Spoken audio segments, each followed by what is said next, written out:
Ano nakasulat dyan sa caption? Nakasulat naman dyan, kumpirmado, arestado na. Kaso hindi kayo makapag-intay Oh, ang litrato dyan, nandiyan si Torre, nandiyan si Tebes, nandiyan si Roque. Oh.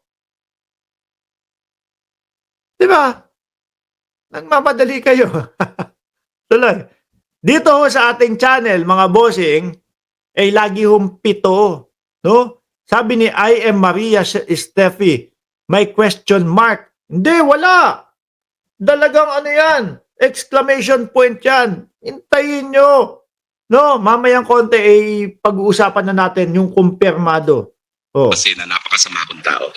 Ayun. So, bukod po sa pagkakansela sa inyong passport, ay tinatrabaho na rin po daw ng Department of Justice ang Interpol Red Notice laban po sa inyo. Ano po ang inyong masasabi rito?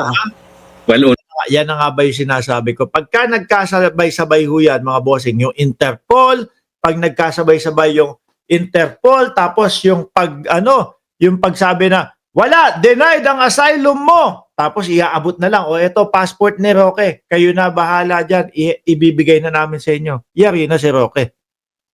Ako ho, naniniwala, baka mga 45 days na lang ho to, parang sisiw.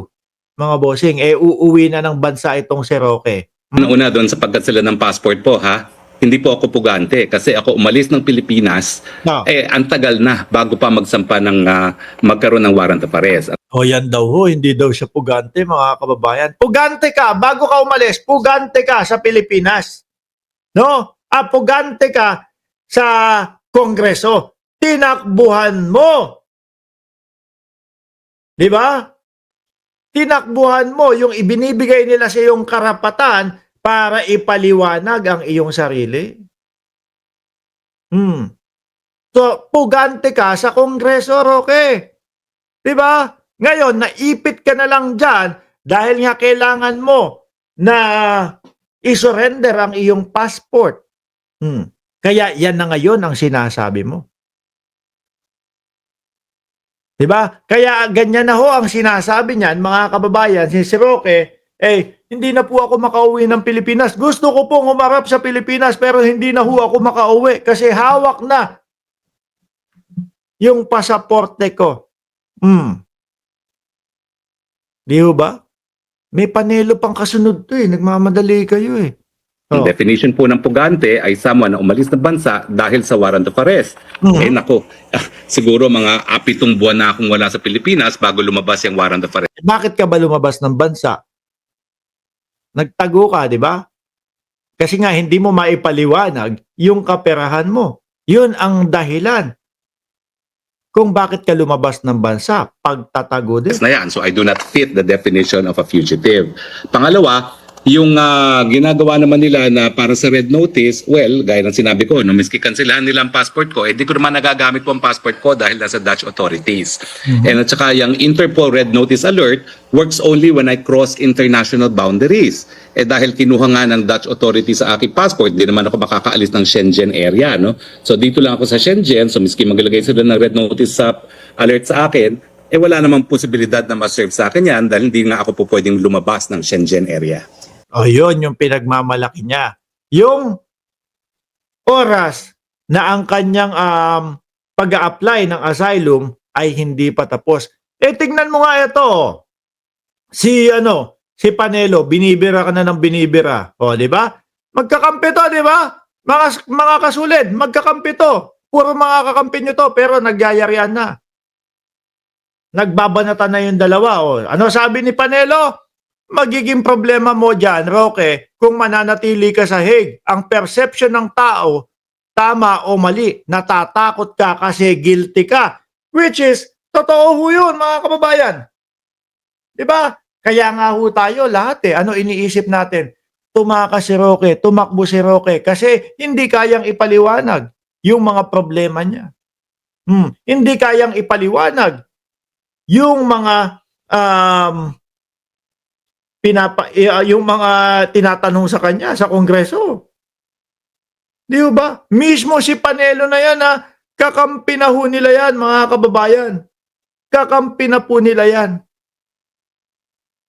Di po ba? Na ang tingin din nito, mga bossing, Sabi nga niya, total naman, ikaw ay abogado. Harapin mo, lumantad ka, ipaglaban mo ang sarili mo. Pero kapag ka hindi kayang ipaglaban ang sarili, ano po ang gagawin mga bossing? Tatakas. Diba? Tatakbo. Magtatago. Biruin mo, parehas kaalyado ni dating Pangulong Duterte yan. Pero binibira siya ni Panelo. Actually, napansin ko dito sa dalawa na to, mga kababayan. Napansin ko dito sa dalawa na to, yung dati si Roque, di ba siya yung naglaglag kay dating Pangulong Duterte? Ang sinabi niya opo, ang tawag po dyan, gentleman's agreement. Yung pag-uusap daw po, yung secret agreement ng China at ni dating Pangulong Duterte. Sabi ni Roque, opo, ang tawag po dyan, gentleman's agreement. May pag-uusap po talaga. Sinoplak ni Panelo. Hindi ho totoo yun. Wala pong pinag-usapan talaga. Tingin ko may galit si Panelo kay Roque. Diba? Sabi ni Jemmy Boy Bahe, tanungin ko lang kung paano ka yumaman tapos bigla kang tumakas. Si Roque ba?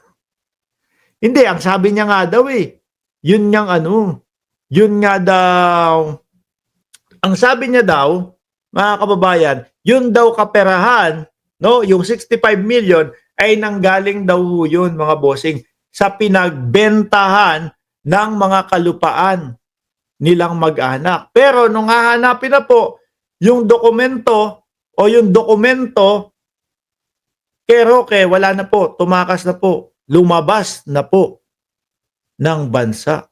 Isa din ho to, mga kababayan. Tingin ko, magagalit na naman yung mga DDS. Sasabihin na naman po kay General Torre, ayan na naman, dadagdag na naman ang iyong star dito.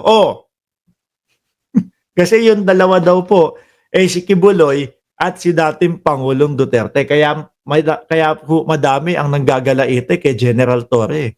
Lalo na kapag kayong si General Torre ang pumalit po kay Marbil, mga bossing. Di ba? Pag si General Torre ang pumalit kay Romel Marbil, mga bossing, lahat po ng DDS, naku, iyakan ho yan. Di ba? Iyakan ho yan. Galaitin na sila Biruin mo ba naman, dalawang pinuno nila, ayun, parehas, oblo.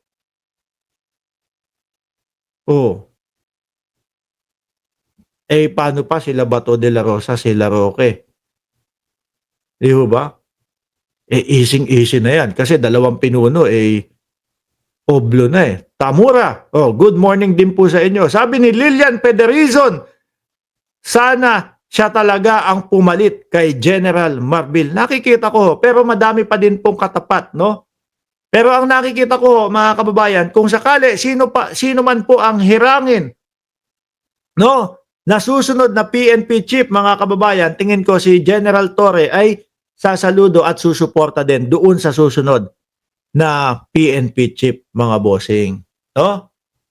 Meron pa akong pang-asar sa inyo Gusto nyo na talaga doon kay Tebes?